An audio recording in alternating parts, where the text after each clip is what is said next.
welcome back you guys to another Body's Life episode.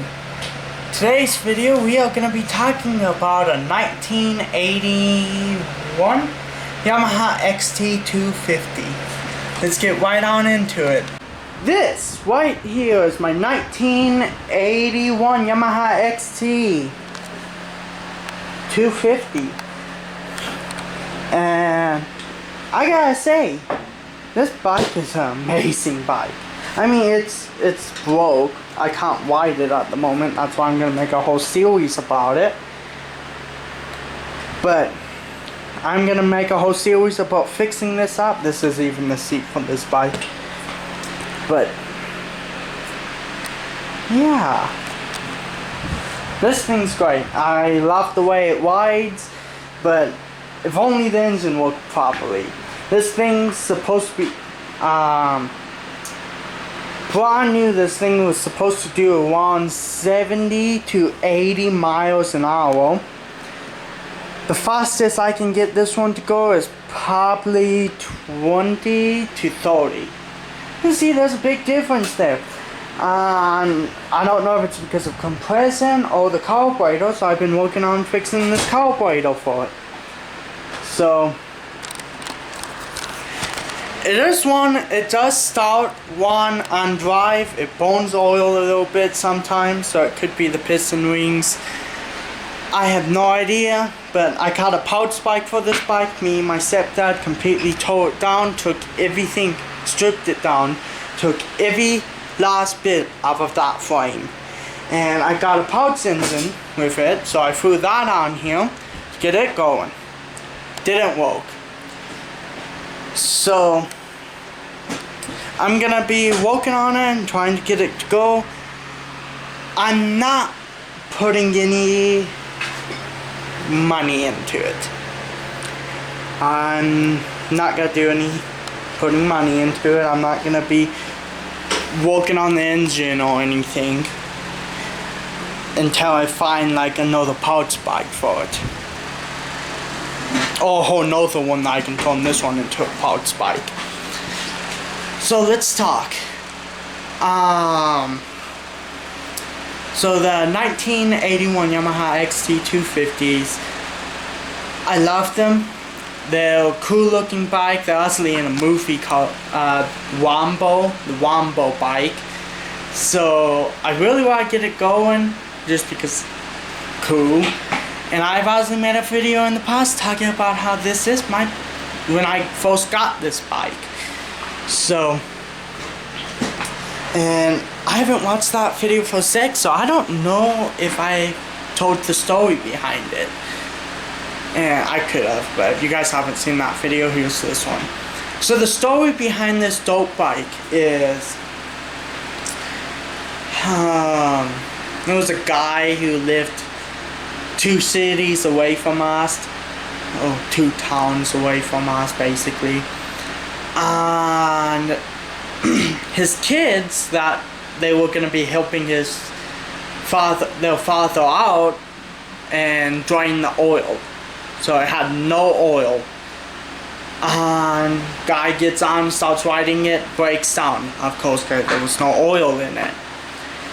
He sold it to this one guy that owns a shop here in our town here, which is a Honda dealership. Basically, he runs a Honda dealership here in town. And he got the bike. One of his mechanics worked on it, got it running and driving. They put a new engine on it. They put the new engine on it and did a bunch of car work, got it going. And they sold it to my stepdad for $600, no title. And he took it, he never won quite right, and never really did what he wanted it to. And just, so, he parked it and got another bike. And his other bike won way better. So I always have to hit the side of the shed, it scared the crap out of me. And this one kind of just sat. And I had a blue 4-wheeler, a little Honda Recon. We still have it, but My stepdad, well, he gave me he said if I get this dope bike running, I can have it. So I got it running that night. Had to do a bunch of cold clean on it and whatnot, but I got it running because I had a dope bike at the time, a little Suzuki, no idea, no title, like no information on it. I got it for free from, I'll tell a story about that later. My friend Fox honestly has that bike now. So anyways, I got it running that night. Funny stories, I had it parked right in front of the shed here, and it was sitting there running, and I get on it to take off to see how good it runs. I was gonna drive around the house and go down the street. Get on it, and I hit the clutch, put it into gear, and on my old bike, the Suzuki, it was a Suzuki. Anyways, on it, you could let go of the clutch faster so it could actually shift, and that thing never really shifted right. So I get on this bike thinking the same thing, hits the clutch, lets go a little too fast, it does a wheelie, and drives down and goes right down next to the shed. I grab it, pull the clutch in. And yeah, it could have ripped through the front of the shed probably.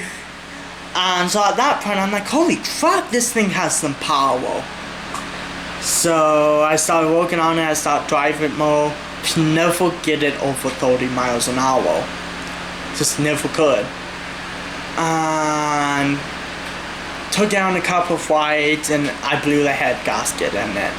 I lost compression. It had enough to run, but that was with full throttle on full gear. So I rode it like that from maybe a mile away from my house back home.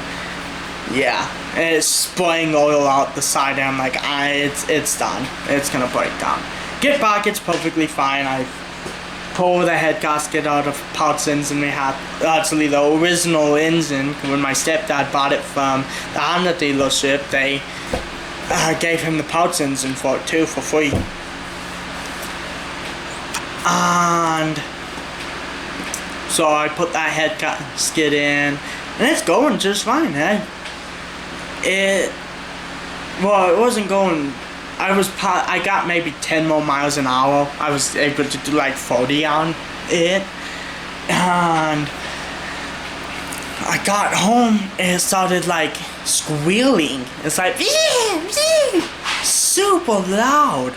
It was a time train, but something to do with that. I didn't put it together just right. Anyways, it stops doing that, and like maybe it fixed itself. So I started recording it. And well, no, I took it. No, that was the second time. Okay, sorry, I'm getting the story mixed up. So I took that head gasket back out. Well, I put the new head from the old dope bike back on it. Okay, from that. My brain's falling apart now. I took the heads off and switched them with the one off the original engine. There we go. Put it all together, it stopped making that squealing noise. It's running and I'm maybe able to push 50 miles an hour. It was running really, really good. It sounded great. I mean, still, I'm not able to hit, wasn't able to hit like 70. I wasn't gonna even try that, but it wouldn't do it, so I was probably got like 45 to 50 miles an hour on it. And it's sitting outside of the shed, idling, running amazing. I'm recording it on my phone, and it goes pop, psh, dies right there. And I'm like, crap, I lost all compression. The head, the valves like fell apart or something happened with the head. I don't know, I haven't turned into that engine yet. It's honestly sitting. I don't know if you guys can see it. my arm can't bend backwards, sitting right there. So I just have to pull the head off and see what happened. I might make a video about that in this series. So this bike's gonna be a series, my Coleman's gonna be a series, my 1980, I think 2, Yamaha TT 250. I don't know why I keep zooming in. So hopefully you guys watch, and thanks and goodbye.